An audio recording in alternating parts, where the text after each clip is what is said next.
One of the things that you are campaigning against with the NCAA is to make sure that men who have transitioned to be a woman do not share the same locker room as female athletes. Correct. Did you share a locker room with Leah Thomas? Yes. The NCAA, of course, we competed against Thomas, but we were not forewarned beforehand that we would be sharing a locker room with Leah.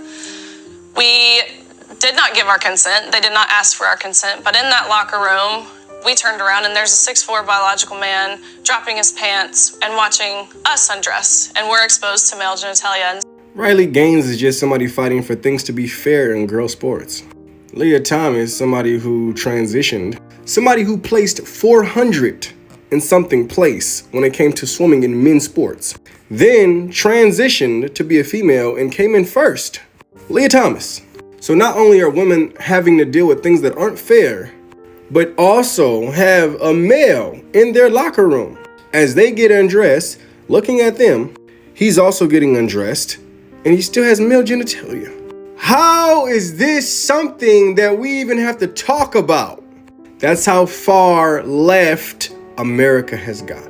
That's how far away from God we have come. When you can have the world fighting to have a man in a girl's locker room. When you can have the world fighting to let biological men enter girls' bathrooms. I keep telling y'all, the further we get from God, the darker it's going to get. But the darker it gets, the more light we're going to see. So although things may seem wicked and really dark, it's bittersweet because people are starting to see the light. People are starting to see the darkness for what it really is. So I just want to applaud people like Riley Gaines. Continue letting your voice be heard and continue speaking up for truth. Continue speaking up for just what's simply right.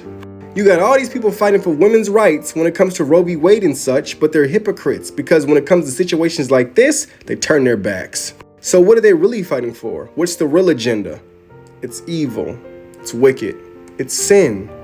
The agenda is to get us further and further away from God, because the further we get away from God, the further we come out of God's image. And the closer we get to God, the more we come into the image that Adam fell from.